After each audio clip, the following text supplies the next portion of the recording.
BSNL kan PYNLAIT SHEN ya ka voice call over Wi-Fi PAN India.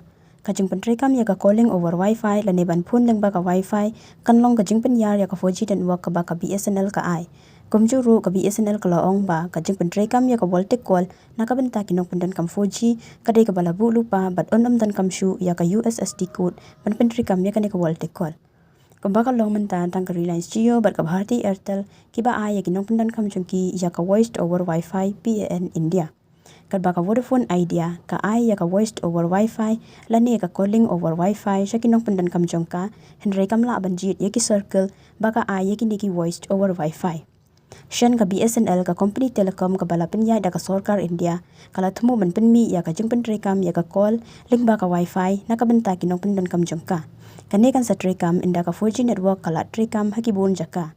Halor ki jing trekam ya ka 4G network ka BSNL kala pentik na bakan pendap no ya ka thong ka bakala bu kata ban pentrekam yiki jaka 4G ha ki shilak tli ki jaka ha ubnai jaliu arhajar arpusan.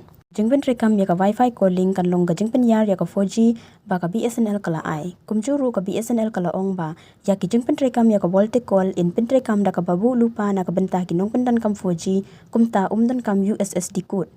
Ba la da jia ba ki voltic call kimshim la trekam na ka benta jungki shuya kandu ya ka BSNL ban pinbet ya ka ta ka jing e la yathu dagi tilong kubor.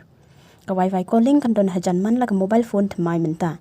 Ka aila di kinong pendan kam ban yo ya ki jing trekam ka bakham ba khamtam hagi jaka ki ba dan ya ka jing penmana network ka bakhlain. Kani ka dei ka e ba ka Reliance Jio ba ka Bharti Airtel ki la aila slam ba. Henry namar ba ka BSNL kampat don ya ka 4G HADUH menta kamshim la long ka bala ya ka telco ban penpoi ya ka voice over Wi-Fi. Menta ka jing up ka long ba ka BSNL kan pendep ya ka jing pentrekam ya ki 4G ha ki shilak teli ki jaka. Rengkat bat kani ka telco kadang penmi ru ya ki jing syakri bathamai kum ka internet fiber TV. Ka ba kala pen i ha ka jing yalang ka badang shupeng kod jong ka Indian Mobile Congress 2024.